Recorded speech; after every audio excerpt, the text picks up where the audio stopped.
La espiritualidad en mi trabajo la veo desde un razonamiento, ¿verdad? Y una comprensión de que el ser humano es un ser biopsico-socio-espiritual.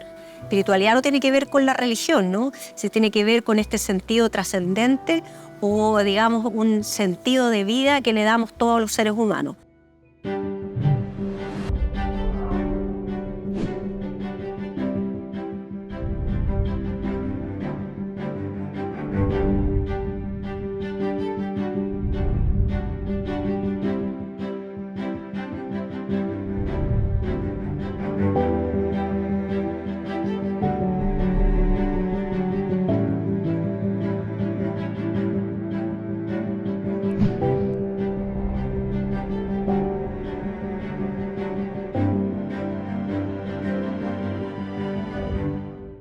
Bueno, yo me dedico en la actualidad a una forma de comprender la salud de una manera más integrada, ¿no? Lo que se llama medicina integrativa, ¿no?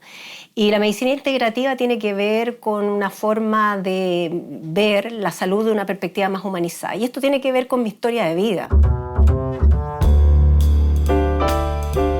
Yo soy Paula Bedregal.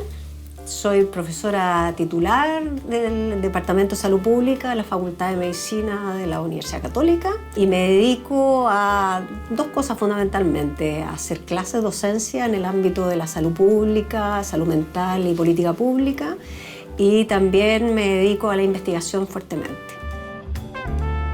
Bueno, yo nací en La Paz, Bolivia, de una familia constituida por mi padre, que era boliviano, y mi madre española. La familia de mi padre toda muy ligada al mundo social en Bolivia, a la política. Y por el lado de mi mamá, una familia más bien española, ¿no? Mi madre vivió la Guerra Civil Española, le tocó a ella esa parte. Entonces, mi infancia, mis primeros años fue vivir en una familia que estaba muy ligada a los acontecimientos políticos de la época, ¿no? Yo viví un año en Bolivia, salí tempranamente por el exilio de mi padre a vivir en Venezuela. Después, ya al año 71, llegué a Chile con mi familia. Mi familia siempre fue muy ligada al tema social, pero también una cosa que tenía mi padre fundamentalmente era el amor por la música. La medicina es, en cierta medida, una ciencia social. O sea, la misma construcción de lo que entendemos por enfermedad es un constructo social. Cuando yo digo eso me dicen, ¿qué estáis hablando? Porque la biología, qué sé yo, ya, pero es un acuerdo social en torno a decir lo que es una enfermedad. Tenemos la historia de las enfermedades mentales, tú ves cómo ha ido mutando en la medida que ha avanzado el conocimiento y que los acuerdos sociales han sido distintos. Esa construcción social viene de una forma de entender la relación del cuerpo con la sociedad, la relación del cuerpo con el medio ambiente, y de ahí construimos un poco la enfermedad. Entonces, toda forma de hacer medicina tiene a la base una construcción o una visión antropológica de lo que es ser humano. Cuando fui a China, por ejemplo, que fui a mirar cómo se organizaba la atención de salud, tanto de la medicina tradicional china como de la medicina occidental, y cómo ellos hacían como una suerte como de vasos comunicantes, ¿no? Donde había el hospital de medicina china y estaba el hospital de medicina alopática, y un puente que cruza los dos lugares, y las personas podían optar o uno u otro sin que hubiera un juicio de valor respecto de si uno era bueno o era malo, sino mucho respecto a las propias creencias, y a partir de las creencias también construir una buena forma de hacer medicina centrada en las personas, ¿no? Siempre me ha gustado estar en hartos frentes, en realidad, como para mi desarrollo, precisamente porque me gusta la interdisciplina. Soy como muy inquieta en ese sentido. Mi rol y mi trabajo en la actualidad ha sido un poco dentro de la medicina, establecer los puentes, ¿verdad?, entre una medicina altamente tecnologizada, científica, y la medicina humanizada. Y también en mis relaciones, ¿cómo se llama?, con los estudiantes, ¿no? Desde tratar de establecer puentes entre las diversas disciplinas, ¿no? Lo que yo aprendo el sociólogo, lo que aprendo el historiador, lo que aprendo el lingüista, todo eso me dice algo en función de la salud que me puede ayudar a hacer mejor mi trabajo, ¿no? Y puede ayudar a que colectivamente hagamos un trabajo mejor. Yo quería ser profesora de biología, por ahí, por segundo medio, con mi profesor jefe, que era un gran maestro. Yo conversé con él y le dije, mira, yo quiero ser profesor, porque a mí me encanta la biología, me encanta la matemática, me encanta la ciencia, pero me gusta mucho enseñar, ¿no? Era muy buena alumna en el colegio. Me dijo, mira, yo creo que mejor en vez de ser profesora, ¿por qué no te dedicas a otra carrera, quizás la medicina? Entonces yo quedé como así medio atravesada en realidad, porque yo pensé que iba a él a abrazar el que yo quisiera ser también profesora como él. Y después con mi profesora de biología también me dijo, oye, a ver, a lo mejor la medicina podría ser una alternativa o la psicología. Y la verdad es que mi postulación, cuando yo hice la prueba de aptitud académica en aquellos años, ¿verdad? Fue primero psicología, segundo medicina y tercero pedagogía. Pero en el fondo yo siempre quise ser profesor. Y yo creo que por eso terminé en la universidad, porque de alguna manera me gusta el contacto y me gusta la posibilidad de aprender con otros y que otros puedan aprender de lo que yo sé. Yo participé de varias cosas, ¿no? En la universidad durante el transcurso de medicina. Desde la época del colegio fui presidenta del centro de alumnos, delegada de curso. Fui vicepresidenta del Centro de Alumnos de Medicina. Y además en un momento en que era complejo el país, ¿no? En que recién se estaban abriendo la posibilidad de que hubieran centros de alumnos. Y paralelamente, yo cuando estuve más o menos entre primer y segundo año de universidad, yo empecé a trabajar con el grupo de la pastoral de la universidad. Y no me llamaba mucho la atención el ritualismo, para serlo bien franco. Y todas esas cosas como medio rituales, que se le tenía un poquito de no. Y entrando a la universidad dije, bueno, voy a explorar esto a través de la pastoral. Y entré en la pastoral de la universidad y entré también en este mundo social. Y en esa participación y a partir de decía yo, bueno, estamos en una universidad católica, algo tendrá que decir las personas que dirigen la Iglesia Católica respecto de lo que es el país, respecto de lo que es, ¿cómo se llama?, está ocurriendo con el movimiento estudiantil, etcétera. Entonces, ahí patudamente, en realidad, muy patudamente, yo pedí hablar con el cardenal. El cardenal Raúl Silva Enríquez. Él mencionaba, aquí la única alternativa que tenemos es tratar de conversar, y para conversar hay que construir puentes. Y construir puentes significa que uno está en un lado y también está en el otro, y que es capaz de articular algo que hace sentido a los dos. El puente hace sentido al que está en un extremo y al que está en otro, ¿verdad? Porque le permite transitar y le permite comunicarse y estar en conjunto también.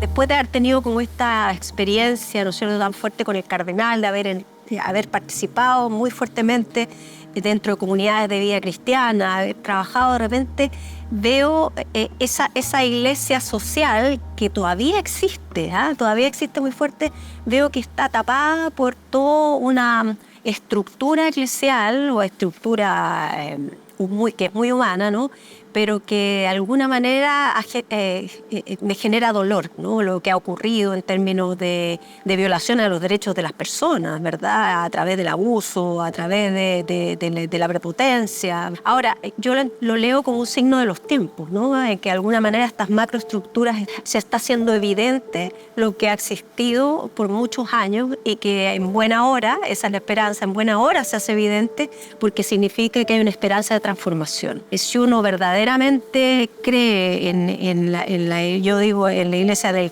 Cristo, el Cristo histórico y el Cristo de los evangelios, ¿verdad? Uno dice, ahí está la esperanza. Cristo era un ser social, no discriminaba, entonces yo creo que por ahí va una relectura de la iglesia que yo creo que es muy importante. Y ahí yo creo que me sale mi lado feminista. Yo creo que las mujeres tenemos un rol muy importante que jugar. Yo experimento la espiritualidad en mi trabajo desde un razonamiento, ¿verdad?, y una comprensión de que el ser humano es un ser biopsico-socio-espiritual. La espiritualidad no tiene que ver con la religión, ¿no? Se tiene que ver con este sentido trascendente o, digamos, un sentido de vida que le damos todos los seres humanos. Cuando desaparece eso en las personas se enferman más y emergen los lados más oscuros de la vida, ¿no? Los más oscuros que todos tenemos. Cuando yo trabajo en el quehacer médico, por ejemplo, clínico, yo entiendo que hay un ser biopsico-socio-espiritual y que la biología muchas veces está expresando un algo que ocurre a distintos niveles también. En la casa a todos nos gustaba la música clásica, siempre, pero también la música folclórica. Yo desde muy pequeña escuché folclore andino, entonces siempre estuvo presente, además de los Beatles, porque los Beatles era muy importante en mi familia, de todo. Y ahí aprendí a tocar guitarra, aprendí a tocar charango, flauta dulce, de todas las flautas posibles. En la Escuela Moderna de Música estudié yo ahí durante un buen tiempo. Y en el colegio sí, tenía un conjunto de música con una compañera. Bueno, cuando nos juntamos con ella, hasta el día de hoy es mi amiga del alma, ¿no es cierto? Hacemos música, o sea, ella hace más música, ella estudió música finalmente, ¿no? Y ahí leseábamos, lo pasamos bien en realidad.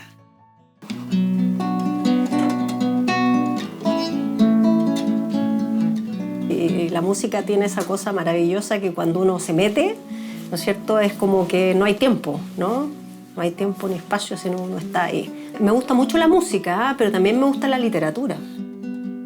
Pero eso no significa dejar la música de lado. O sea, la música para mí es como igual que leer o estudiar. Para mí es una constante en mi vida, ¿eh? Y expresarme también escribiendo también.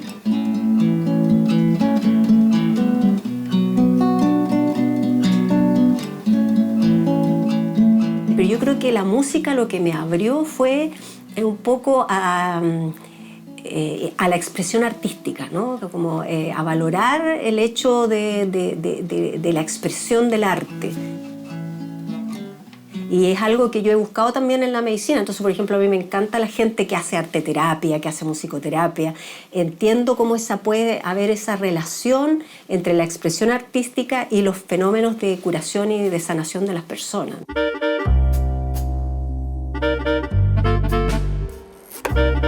La medicina es, en cierta medida, es una disciplina que es una convergencia de muchas ciencias, dentro de los cuales la ciencia social es muy importante.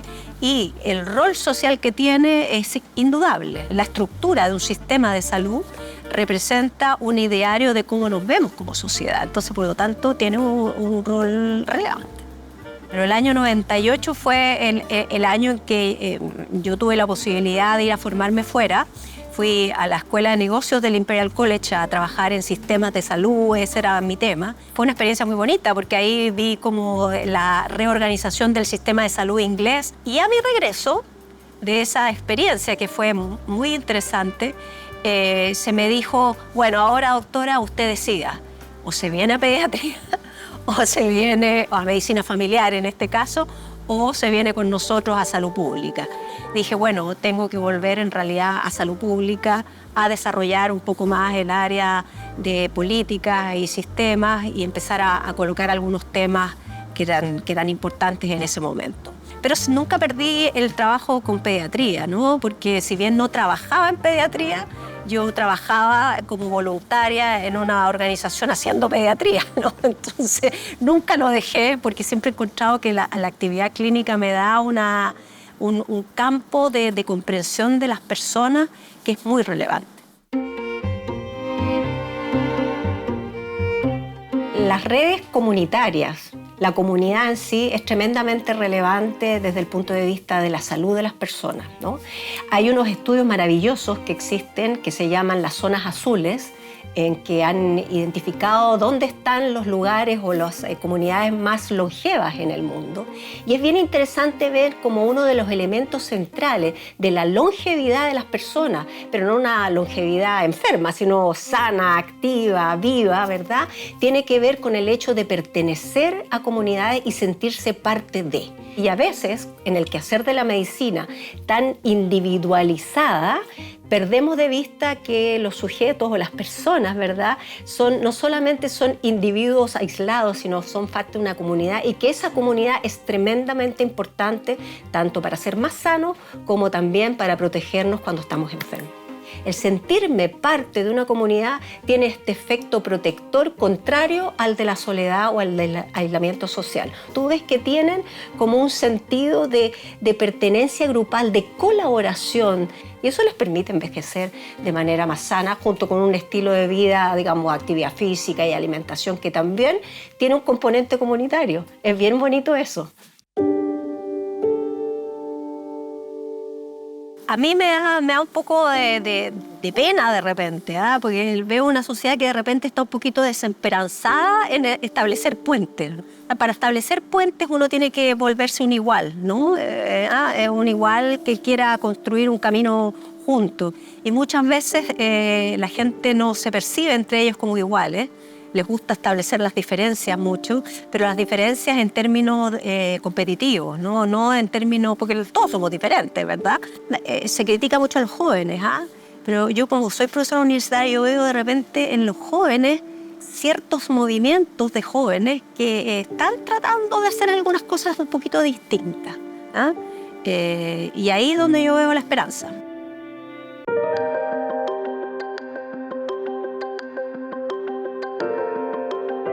Tanto en mi experiencia aquí en Chile como la oportunidad que yo tuve cuando fui fuera de Chile, cuando estuve en Londres, y pude de alguna manera tener relación con los sociólogos, ¿no es cierto?, cómo entendían el tema de las reformas de los sistemas de salud desde la sociología.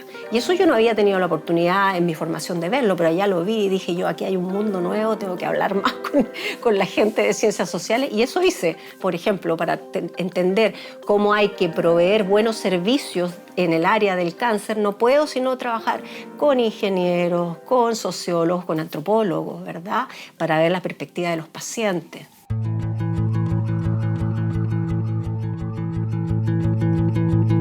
El tema de las esperas en salud es un problema de salud pública grave, lo hemos visto en la prensa, y no solamente en Chile, en otras partes del mundo también. Entonces, está el problema y bueno, ¿cómo nos hacemos cargo desde las distintas miradas y experiencias y formaciones de este problema? Desde esa mirada, más bien colectiva, de repente empezamos, a partir de esa lluvia de ideas, empezar a aterrizar, mira, ¿por qué no focalizamos en esta pregunta? ¿Quiénes podríamos trabajar en esta pregunta más específica? Pero me invitaron a participar. ¿Por qué es importante? Porque yo tengo la experiencia de haber trabajado desde la provisión, la entrega de servicios, como también desde la mirada de los datos y la salud pública. Siempre es en torno a una pregunta que convoca y que de alguna manera nos hace sentido a los que estamos ahí. Esa frase, el futuro de los niños es siempre hoy, es una frase de Gabriela Mistral, ¿no? O sea, de alguna manera es una síntesis de lo que es la existencia, ¿ah? Porque sin duda que trabajando en la primera infancia, yo te diría incluso antes de la primera infancia, en la etapa preconcepcionales, ¿no es verdad?, estamos proyectando lo que es el futuro de la humanidad, ¿no? De sentirnos contentos y felices en donde habitamos, ¿no? Generalmente cuando uno habla de salud pública, ¿no es cierto?, uno tiende a pensar en los servicios de atención del Estado. Pero eso no es la salud pública como disciplina. La salud pública como disciplina es esta área del conocimiento que interesa la salud colectiva. Lo que nos hace falta mucho, y en términos prácticos para la política pública, es todo invertir mucho más en un enfoque promocional y preventivo. Uno muchas veces enfoca gran parte del presupuesto o de los recursos a resolver esos temas que tienen que ver con la atención médica o la atención de salud. Pero sin embargo nos olvidamos de todos estos elementos adicionales que tienen que ver con el desarrollo de las personas y con la salud, ¿verdad? En cómo promocionar entornos que apunten a la salud y al bienestar. Entonces ahí es donde tenemos que hincarle el diente. Yo creo que la pandemia de COVID nos mostró una cosa muy terrible, en que las organizaciones mundiales fueron parcialmente capaces de hacerse cargo de lo que estaba ocurriendo. Es bien dramático porque lo que ocurrió en algunos países, el nivel de mortalidad que hubo fue por la ineficiencia de los organismos internacionales respecto de poder coordinar ciertas cosas que había que hacer en relación a la pandemia. Algo está pasando en nuestra gobernanza internacional que no está funcionando bien y que debemos preguntarnos cómo queremos reorganizarnos para justamente establecer puentes y vivir una vida con mayor bienestar y más paz, pero para todos.